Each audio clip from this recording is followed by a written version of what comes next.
일어날 거예요, 다시. 예. 이에 베드로가 정신이 나서 가로되 내가 이제야 참으로 주께서 그의 천사를 보내어 나를 헤롯의 손과 유대 백성의 모든 기대에서 벗어나게 하신 줄을 알겠노라 하여 깨닫고 마가라 하는 요한의 어머니 마리아의 집에 가니 여러 사람이 모여 기도하더라. 예, 여기까지입니다. 착석하시겠습니다. 우리 잠깐 그 말씀 생각하면서 우리 같이 기도하고 일단 자기가 들을 수 있는 목소리로 좀 기도하도록 하겠습니다. 그리고 잠깐 제가 마무리 기도하면서 기도하고 우리 말씀으로 들어가겠습니다. 자기가 들을 수 있는 목소리로 통성으로 합니다. 하나님 은혜를 감사합니다. 주님께서 이 시간 우리와 함께 하시고 우리로 주님 앞에 설 수 있도록 인도해 주심을 감사를 드립니다. 하나님 우리 마음속에 준비된 마음을 허락하여 주시고 아버지 주의 말씀과 은혜 가운데 하나님께서 말씀해 주시는 귀하신 음성을 듣는 귀한 시간 되도록 하나님 인도해 주시옵소서. 주께서 말씀하실 때 우리 마음속에 하나님께서 주시는 성령의 역사하심이 가득 채워줄 수 있도록 인도하시고 아버지 한 사람도 그냥 가는 일 없도록 하나님 인도하시고 정말 주 안에서 주님께서 살아계심이 역사하시는 귀한 순간이 되어줄 수 있도록 축복해 주시옵소서. 아버지 하나님 주님께서 맡을 준비를 하게 해주시고 우리로 아버지 주의 말씀과 은혜 가운데 우리 가득 채워줄 수 있도록 인도하시고 성령 역사하심이 이 가운데 충만하게 나타날 수 있도록 지켜주시옵소서. 하나님께서 함께 하심을 믿습니다. 주님 인도해 주심을 감사를 드립니다. 함께 하심을 감사드립니다. 하나님 은혜를 감사합니다. 주님께서 이 시간 우리와 함께 하시고 우리를 주님 말씀 앞에 서게 하시니 감사합니다.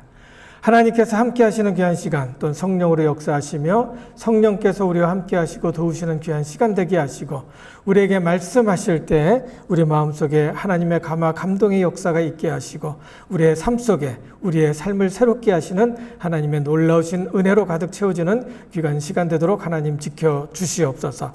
이곳에 우리를 불러 모아주셨사오니 하나님께서 역사하여 주시옵고 하나님께서 말씀하실 때 우리의 마음이 열리며 하나님께서 감동으로 우리의 마음 속에 우리의 삶 속에 운영하시고 인도하심을 보게 하여 주시옵소서.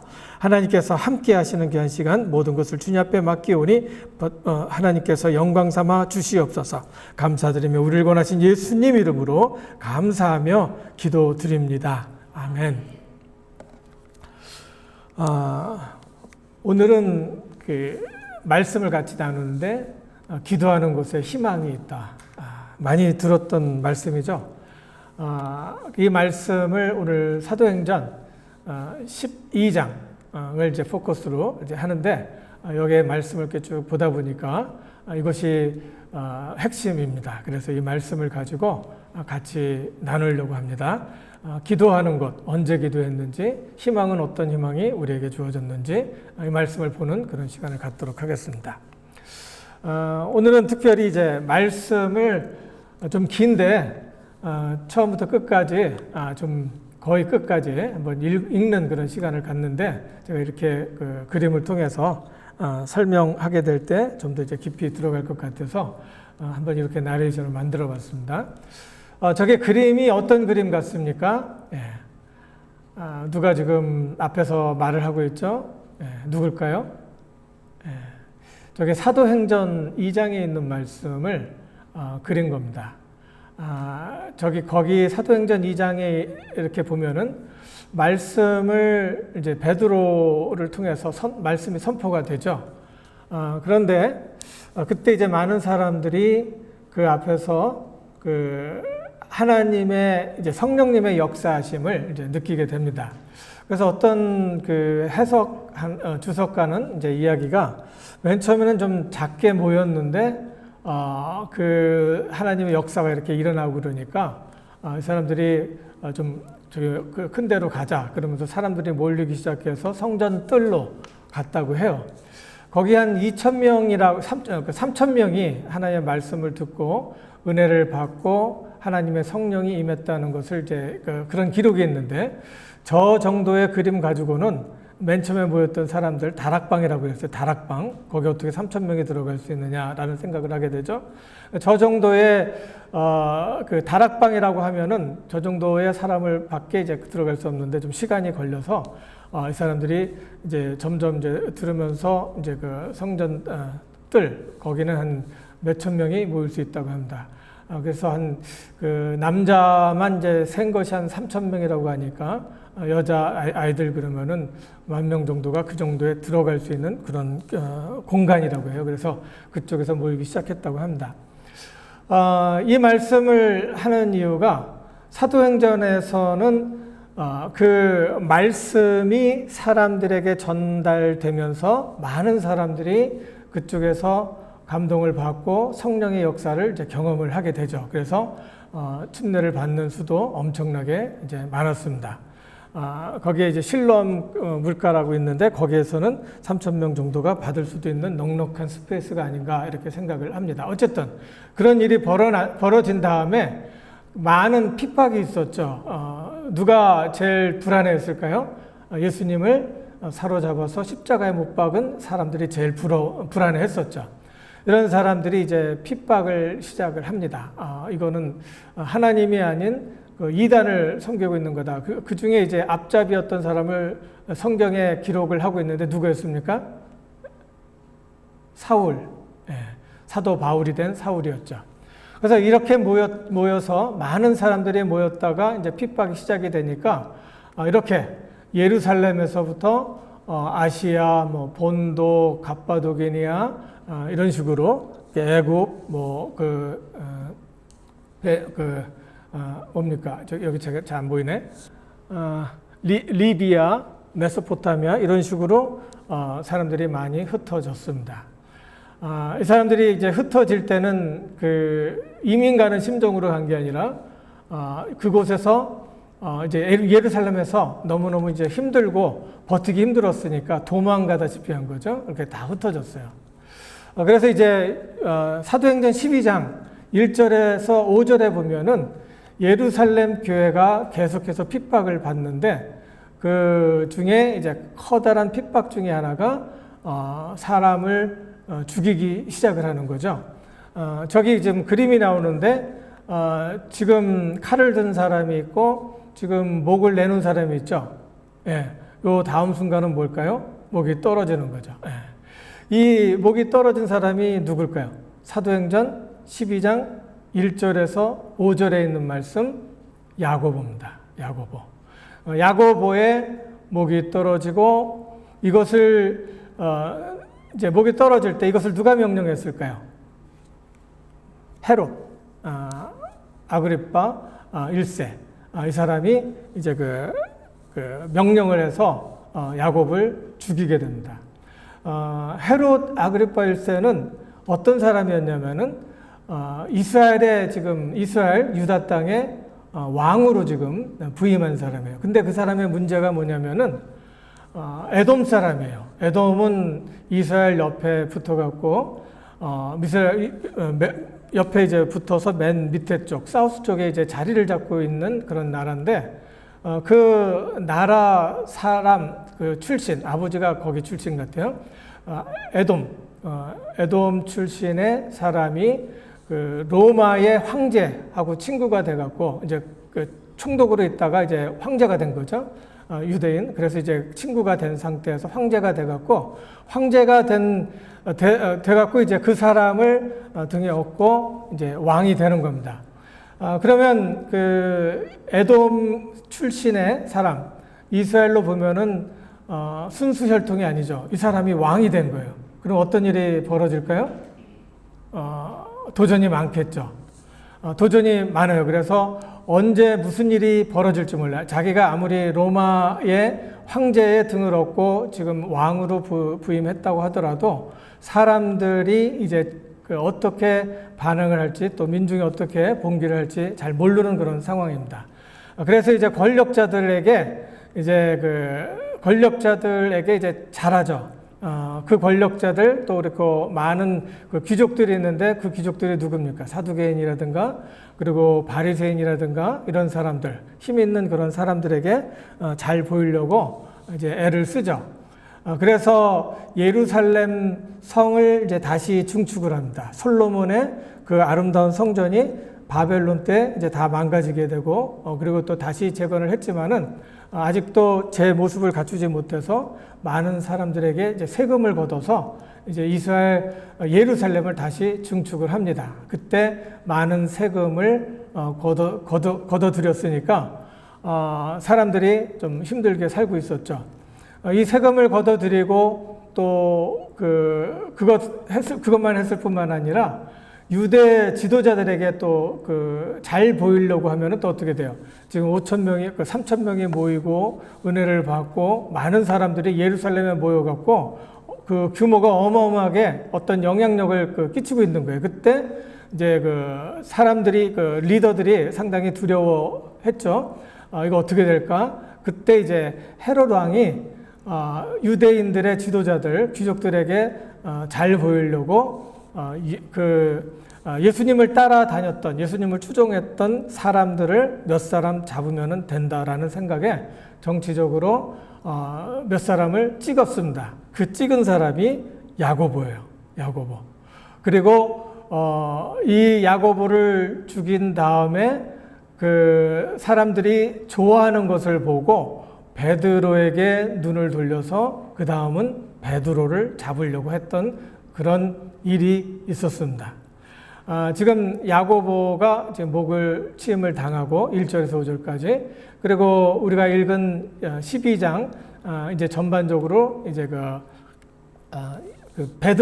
베드로가 이제 옥에 갇혔던 그런 이야기, 그래서 많은 사람들이 두려움에 떨고 있었던 이야기를 하고, 그 다음에 하나님께서 사도 바울을 통해서 바나바를 통해서 이제 사도 바울이 이제 나타나죠, 다시.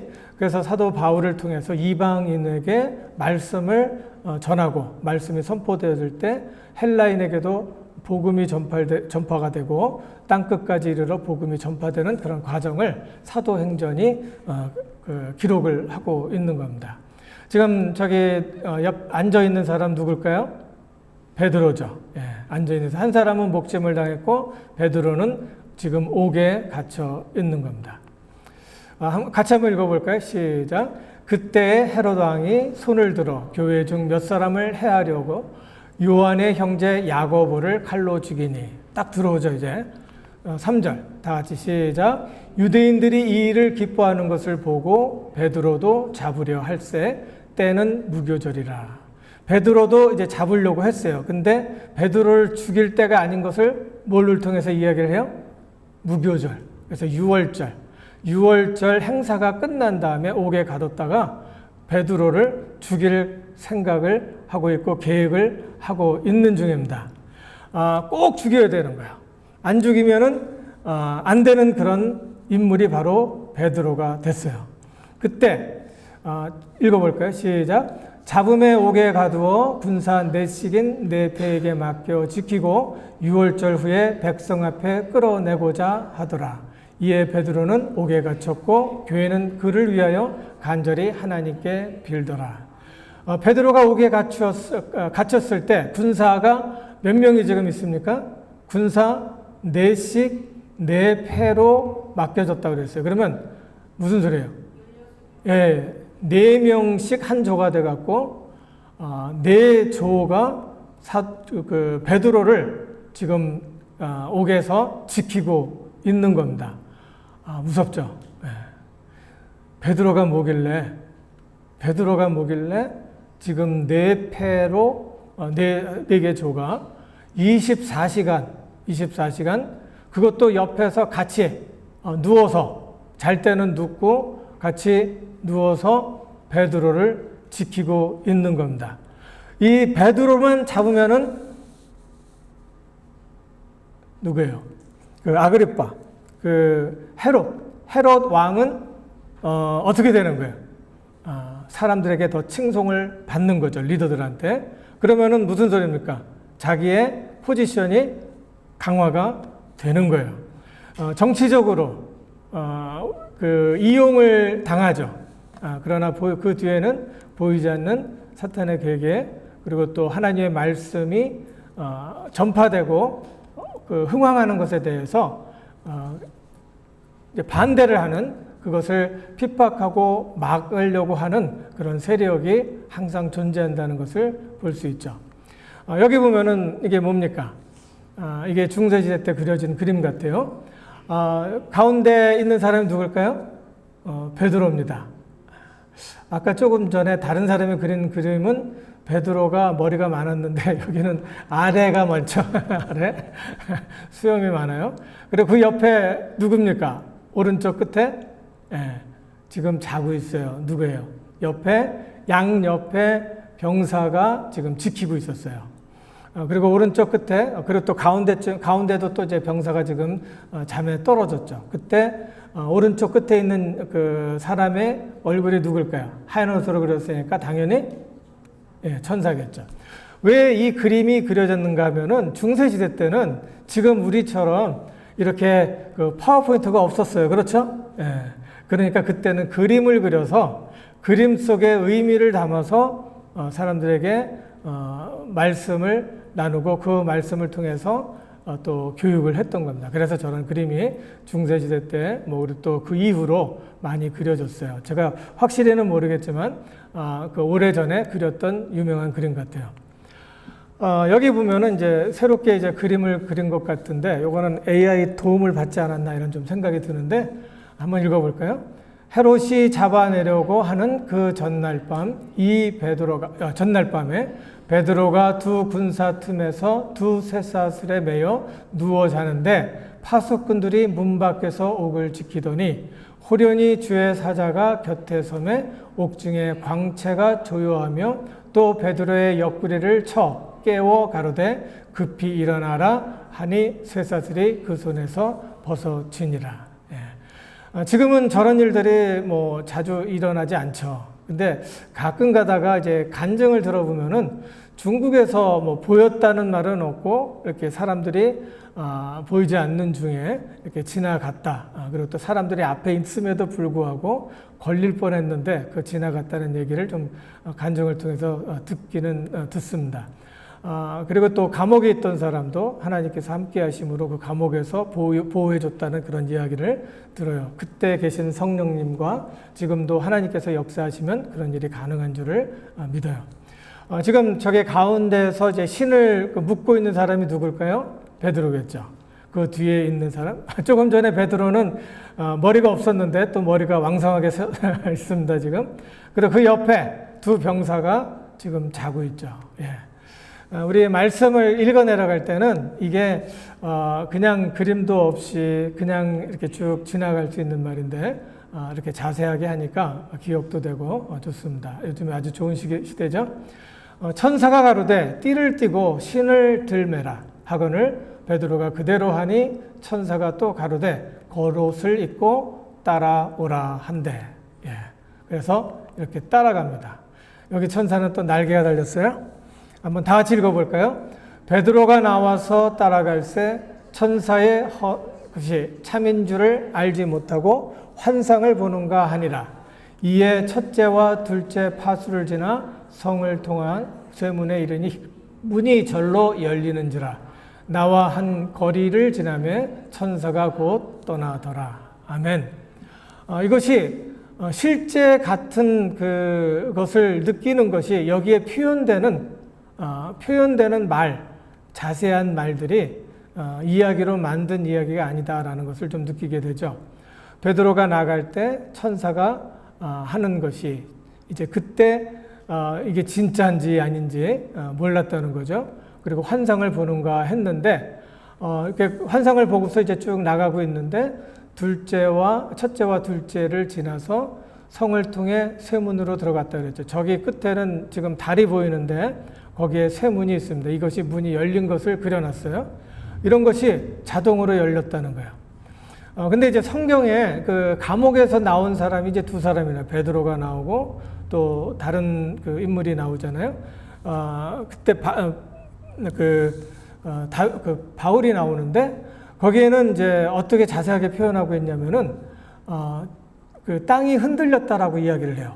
그래서 이때 지진이 나면서 이 감옥 문이 열렸구나라는 것을 이제 우리가 추측을 할 수 있는데 역사적으로 또 고증학자들이 그때 바울이 나올 때 그 지진이 있었다. 그래서 그것이 이제 깨지면서 나왔다라는 것을 이야기를 하는데 여기에서는 그 똑같은 저자, 그 누가가 여기서 지진이 있다라는 것을 전혀 얘기를 하지 않죠. 그러니까 우리가 베드로 자신도 믿을 수 없는 그런 상황이었고, 우리도 그것을 지금 경험하지는 못하지만 이것이 현실적으로 일어난 것이 아닌가라고 우리가 이 말씀을 보면서 믿고 받아들이는 겁니다.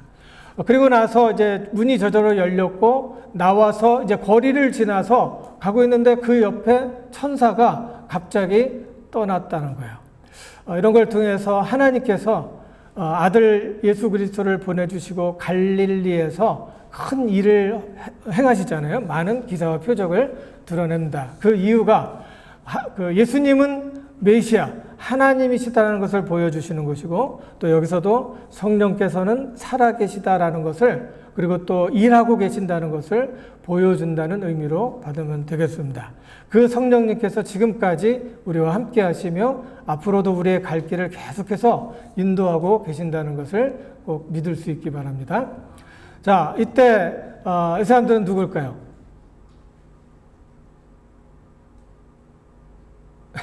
그림이 좀 투박하죠?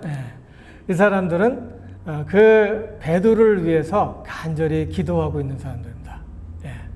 베드로가 그 군사들의 옆에서 지금 그 안정된 마음으로 잠을 자요. 잠을 잘 수 있었던 것이 그 마음에 불안했어야 되는데 마음의 평안을 누리면서 잘 수 있었던 거예요. 하나님께서 그 마음을 지키고 인도하셨을 때 베드로는 그 공포 속에서 잠을 자고 있고, 그리고 나와 보니 이제 베드로가 이제 알게 된 것은 그 사람들은 기도를 하고 있었다는 거예요. 베드로가 감옥에 갇혔을 때, 물론 이제 그 누가복음에는 5절에 사람들이 기도하고 있더라라고 이야기를 하고 있고, 12절에 다시 그 사람들이 기도하고 있는 것을 베드로가 봤다라고 이야기를 해요. 상당히 시리어스하죠. 저 모습을 보면 상당히 열심히 기도를 하고 있어요. 베드로만 위했을까요? 베드로도 위했고 자신들의 앞날이 지금 어떻게 될지 모르는 상황입니다. 헤롯이 어떤 생각을 하느냐에 따라 한 사람 한 사람 다 축출을 해서 죽여갈 수 있는 그런 상황이었어요. 그래서 이 기도는 목숨을 건 기도였습니다. 목숨을 건 기도요.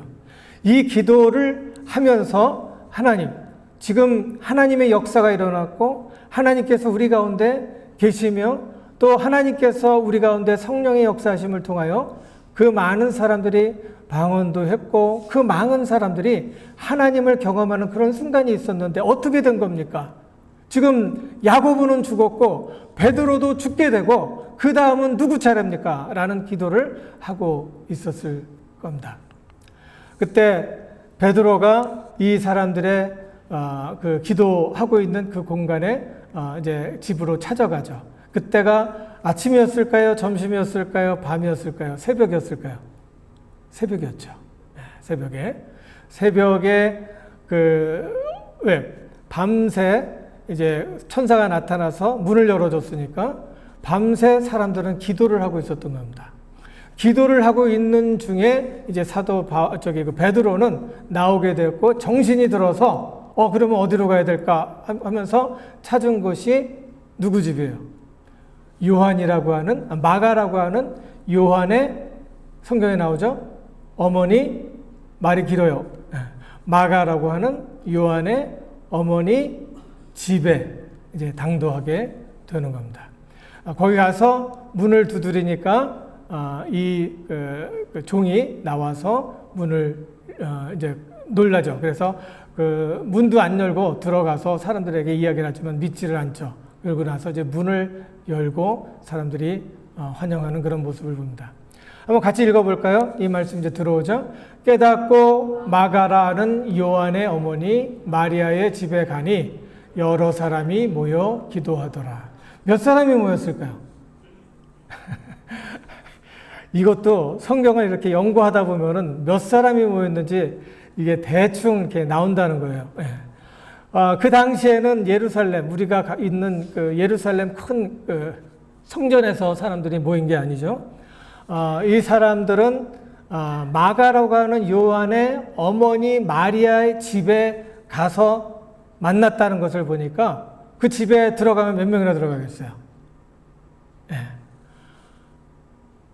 많이 못 들어가겠죠.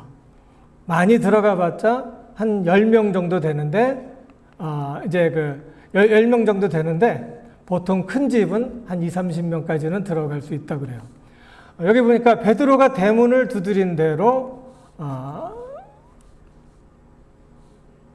보여. 그리고 로데라고 하는 계집 아이가 영접하러 나왔다. 그러니까 이 집은 잘 사는 집이에요. 마가라고 하는 요한의 어머니 마리아.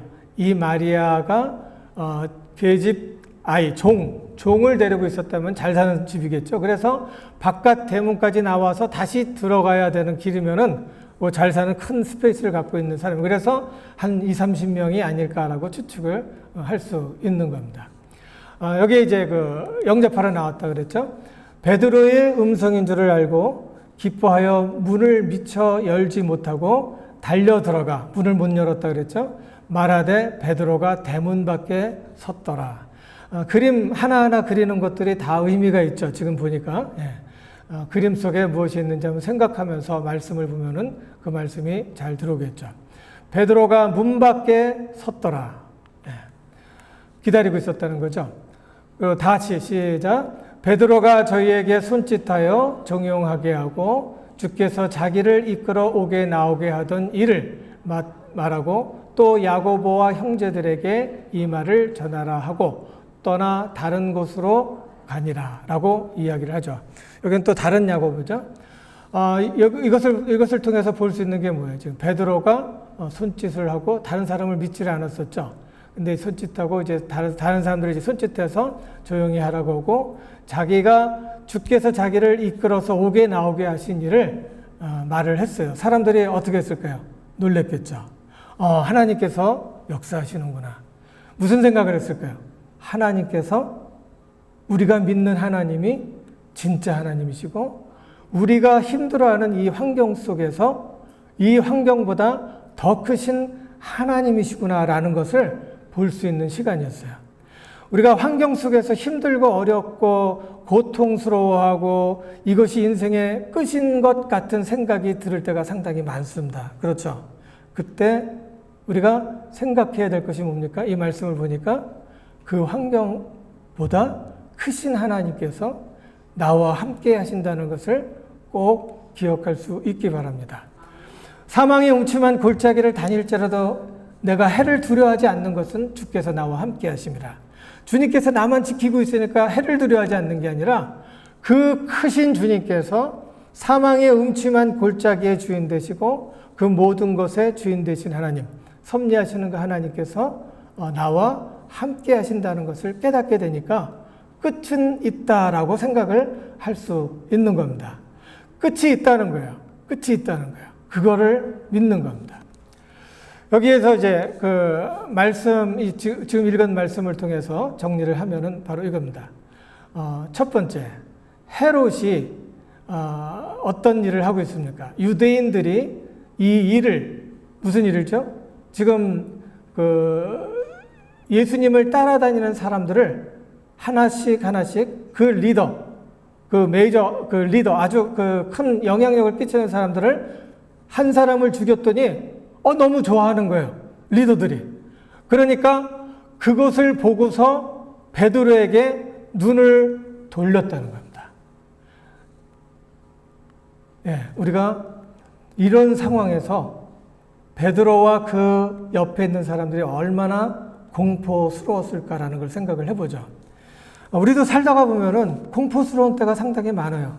이것이 끝인가? 이 다음에 뭐가 있을까? 내가 이것을 더 이상 할 수 있을까? 라는 생각을 한다는 거예요.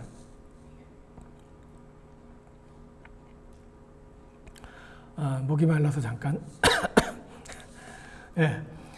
요즘에 한국의 자살률이 상당히 많은데, 노인들의 자살이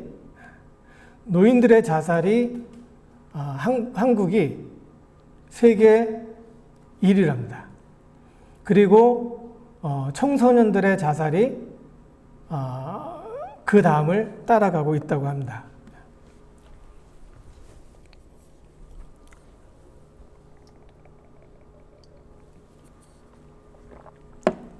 하루에 40명이 죽어간대요. 하루에 40명이 자살로.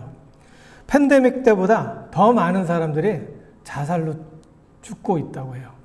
그러니 팬데믹 때는 팬데믹 또 자살한 사람, 어마어마한 사람이 죽은 거예요. 미국에서도 어마어마한 사람들이 하루에 죽어갑니다. 그 숫자가 지금 기억은 안 나는데 수백 명, 수천 명이 하루에 자살로 죽어간다는 겁니다. 왜 그랬을까요? 앞이 안 보일 때가 많아요. 그리고 우리는 이런 상황으로 이제 더 이상 앞을 내다볼 수 없는 그런 상황이 아닌가라는 것을 생각할 때가 많이 있다는 거죠. 제 딸이 아주 어렸을 때 그 초등학교 2학년 때인가 1학년 때 말하는 소리 누구한테 어른한테 듣고서 얘기했던 소리 아직도 기억나는데 그런 말 합니다. 혼자 이렇게 결론을 내려. It's the life. That's the life.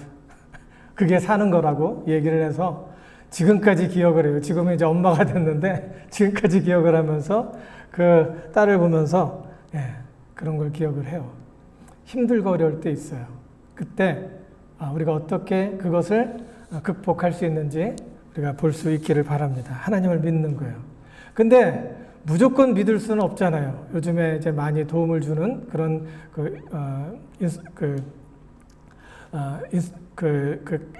티칭들이 좀 있어요. 가르침들이 있는데 그게 뭐냐면은 내가 지금 화가 나고 내가 지금 어떤 절망의 상황에 들 때 그 감정에 대해서 이야기를 하라는 거예요. 그래서 그걸 이모션 레귤레이션이라고 하는데 자기 감정에 대해서 이야기를 하는 거예요. 내가 슬프구나. 내가 지금 깊은 절망에 빠졌구나. 내가 지금 이 절망 속에서 헤어나오지 못하는 이런 상황이구나라는 것을 생각을 하라는 거예요. 그러니까 자기에게 주어진 감정의 상태를 인정하라는 거예요. 그리고 표현하라는 거예요. 내가 지금 너무너무 힘든데 뭐가 힘들고 그래서 나는 죽을 것 같고 내가 지금 이런 상태다라고 이야기를 하면서 그 다음에 생각을 하라는 거예요. 생각을 바꾸라는 거예요. 그 생각을 바꿀 수 있는 것이 바로 복음입니다. 나와 함께 하신 하나님은 내 상황보다 크시다는 거예요. 성경에 이런 말씀을 하셨으니 이 상황을 내가 그대로 받아들이고 이 상황 속에 함께 하시는 하나님을 인정하고 맡겨보겠습니다. 라고 할 때 마음을 조정할 수 있다는 거예요. 그리고 나서 하나님 앞에 무릎을 꿇고 하나님 앞에서 내 사정을 고할 때 하나님께서 내 마음을 만져주시는 것을 보게 됩니다. 근데 보통 그 상담에서는 거기까지는 얘기는 못해요. 그냥 잊어버리는 정도. 그리고 나는 할 수 있다라는 정도인데 나의 능력과 힘은 이 환경을 만들어 갈 수 있는, 이 환경을 조절해 나갈 수 있는 그런 환경이 안 된다는 거죠. 그러므로 절대자 하나님, 그 하나님께서는 끝이 있다라는 것을 믿고 하나님을 의지하라는 겁니다. 헤롯의 그 정치적인 쇼는 많은 사람들을 위협하고 많은 사람들을 궁지로 몰렸어요. 그때 사람들은 어려움 속에서 기도를 합니다. 베드로는 옥에 갇혔고 교회는 그를 위하여 간절히 하나님께 생사를 거는 기도를 합니다. 지금 내 상황이 힘들면 힘들수록 하나님께서 이 위기 속에서 더 크신 하나님의 모습으로 다가올 것을 믿고 기도하자는 거예요. 마가라고 하는 요한의 어머니 마리아의 집에 가니 여러 사람들이 모여 기도하더라. 베드로가 감옥에서 나왔어요. 하나님의 놀라우신 능력으로. 근데 베드로가 사람들과 커넥션이 없으면은 갈 곳이 있었을까요? 그 당시에 수천 명, 수만 명이 예수를 믿었어요. 많은 사람들이 사방 각처로 다 다 도망을 갔다고 하더라도 아직도 예루살렘에 많은 사람들이 하나님을 예배하고 있었어요. 그런데 그 사람들이 핍박 중에 어떻게 예배를 드릴 수 있었을까요? 지금 마가라고 하는 요한의 집에서 예배를 드렸던 것이 같이 가정에서 5명, 10명, 그리고 20명, 30명들이 모여서 함께 예배하며 기도를 했던 거예요. 그 기도하는 그런 자리에 또 베드로는 커넥션을 갖고 있었고 요한이라고 하는 마가라고 하는 이 요한의 어머니 마리아의 집에 제일 먼저 가게 됩니다. 여러분 저기 그 마가라고 하는 요한 기억나는 사람 있어요? 함께 갔던 사람? 사도 바울이 1차 전도 여행을 1차 여행을 갈 때 바나바가 이렇게 붙었죠? 바나바가 붙어서 이제 그때 같이 동행할 사람이 필요했었는데 그 동행할 때 누가 갔냐면은 마가라고 하는 요한이 갔어요. 마가라고 하는 요한이 베드로와 친했고 그 초대 교회에서 그 제자들과 아주 가까운 그런 사람이었던 거예요. 그래서 마가라고 하는 요한이 그때 갈 수 있었고 그 요한을 길러낸 사람이 바로 마리아라고 하는 그 집이었어요. 그래서 제일 먼저 베드로가 생각났던 집이 바로 마가라고 하는 요한의 집이었어요. 그리고 여기 뒤에 보니까 여러 사람이 모여 기도했다라고 이야기를 하죠. 그리고서 베드로는 이제 그 다음에 뭐가 나오냐면은 13절에 이렇게 보면은 그곳을 떠나서 다른 곳으로 갔다라고 이야기를 하고 있습니다. 그러니까 한 2, 30명 모여 있는 이 집에 먼저 들렸고 그리고 다른 교회들도 지금 기도를 하고 있잖아요. 거기 다니면서 내가 살았고 하나님께서 역사했다라는 것을 이야기를 해주고 있는 겁니다. 주님께서 이 시간 우리와 함께 하심을 믿을 수 있기 바랍니다. 우리가 기도하는 곳에 하나님의 역사가 일어나고 있음을 볼 수 있기 바랍니다. 자신에게 물어볼 수 있기 바라요. 나를 옥죄고 있는 나의 감옥은 지금 무엇인가? 내가 하나님과 가까워지고 싶은데 내 마음을 옥죄고 있는 그 마음에 부담되는 것은 무엇인가? 라는 것을 기억하면서 하나님, 내가 이 상황을 극복하며 하나님과 더욱더 가까워지기를 원합니다. 라는 고백이 있기를 간절히 바랍니다. 그것이 나의 희망이 되어야 되겠죠. 여기 제임스 스톡데일이라는 사람이 어떤 사람이냐면은 월남전에서 그 감옥에 갇혔던 사람입니다. 월남전에 미국 군인이었는데 이 사람은 그 월남전에서 포로로 잡혀갔던 사람 중에 제일 높은 사람입니다. 계급이. 어느 정도 될까요? 별셋이에요. 별셋 되는 장군이 거기 잡히게 됐어요. 그곳에서 8년 동안 고생을 했어요. 그리고 나서 나중에 이제 풀려 나오게 돼요. 근데 다른 많은 사람들이 죽었어요. 그것을 기다리지 못하고 죽었던 거예요. 8년 된 다음에 이 장군이 나올 수 있었는데 그 8년도 약속된 8년이 아니죠. 어떻게 하다 보니까 8년이 지났고 그것도 더 길어질 수도 있었던 그런 상황인데 여기서 의미는 뭐냐면 제임스 스톡데일 장군은 그것을 버텨냈다는 겁니다. 그래서 기자들이 물었어요. 거기에 많은 사람들이 죽어나갔는데 보통 죽어나간 사람은 왜 죽어나갔을까요? 라고 물어봤어요. 그랬더니 이 사람이 무슨 얘기를 했을까요? 절망한 사람? 믿음이 없는 사람? 아니에요.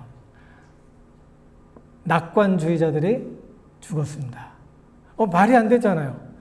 긍정적으로 생각하고 긍정의 마인드를 갖고 있으면 다 될 것처럼 세상을 얘기하는데 아니라는 거예요. 왜 그렇습니까?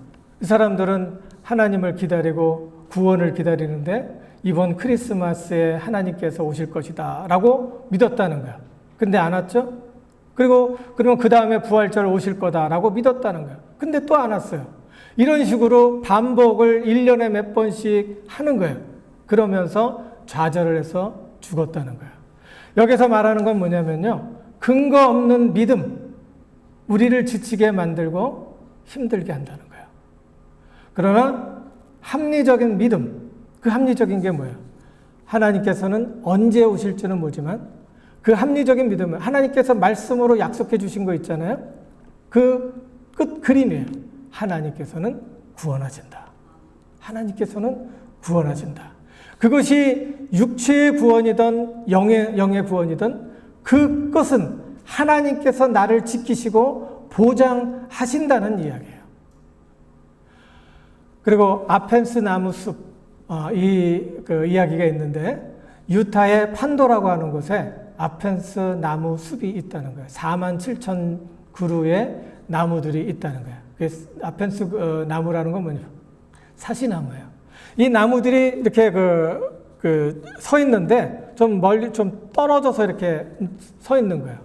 어마어마하게 많은 것들이 이제 서 있고, 그런데 불이 나기도 하고 막 그 산불이 나잖아요. 근데 산불이 나는데도 금방금방 또 이제 일어나서 또 끝까지 같이 이렇게 그 모든 그 숲이 잘 살아가다는 거예요. 그래서 나중에 알아봤더니 보기에는 위에는 좀 떨어져 있어갖고 서로 연결되어 있는 것 같지 않지만은 그 뿌리는 깊이 파여갖고 그 뿌리가 옆으로 다 연결이 되어 있다는 거예요.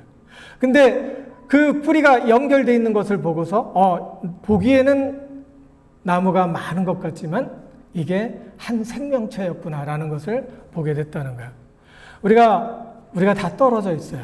그렇지만 우리가 떨어진 상황에서도 서로를 위해서 기도하고 또 우리가 있는 곳에서 서로를 위해서 기도할 때 하나님께서 우리 가운데 희망으로 인도해 주시는 줄을 믿습니다. 한 사람은 죽을 수밖에 없어요. 그러나 실망하고 실족하고 절망할 수밖에 없어요. 그러나 우리가 함께 기도하고 함께 나갈 때 하나님의 놀라우신 은혜와 역사가 나타나는 줄을 믿습니다. 여러분 힘든 거 있으면 저에게 얘기해줘요. 같이 기도해요. 같이 기도해요. 그리고 기도 같이 해줬으면 좋겠습니다. 우리 수영 있잖아요. 수영이 우리 기도해 주세요. 그리고 기도 부탁을 하잖아요. 기도 부탁을 하면서 많은 사람들이 함께 하나님 안에서 함께 가는 놀라운 역사가 우리 가운데 있기를 간절히 바랍니다. 다 같이 한번 해볼까요? 기도하는 곳에 희망이 있습니다. 기도하는 곳에 희망이 있습니다. 그곳이 혼자 있는 곳이 아니라 함께하는 곳임을 믿을 수 있기 바랍니다. 나는 혼자가 아니다. 아멘. 따라 해볼까요? 나는 혼자가 아니다. 같이 기도하면서 하나님의 영광을 함께 누리기를 간절히 바랍니다. 하나님의 은혜를 감사합니다. 주님께서 이 시간 우리와 함께 하시고 우리로 주님의 말씀과 은혜 가운데 서게 하시니 감사합니다. 하나님 주시는 귀한 말씀을 통하여 우리가 항상 기도하는 가운데 소망을 갖게 하여 주시옵소서. 헤롯과 같은 자신의 야욕을 위해서 무엇을 하는지도 모르고 그 환경 속에서 그 환경을 공포로 만들어가는 그 환경 속에서도 하나님 계시니 두려움 없습니다. 우리의 마음과 생각을 지켜주시고 하나님 계심을 믿고 그 끝을 바라보며 우리가 담대히 서 있을 수 있도록 지켜주시옵소서. 이 시간 하나님 앞에 하는 간절한 기도를 들으시고 응답 주시며 저들의 기도 가운데 우리의 기도 가운데 하나님 함께 하셔서 이곳에서 많은 영혼들이 주께로 돌아오는 역사가 있게 하시고 도전을 받게 하시며 소망 가운데 살아갈 수 있도록 지켜주시옵소서. 하나님 은혜를 감사드리며 우리를 구원하신 예수님 이름으로 감사하며 기도드리옵나이다. 아멘.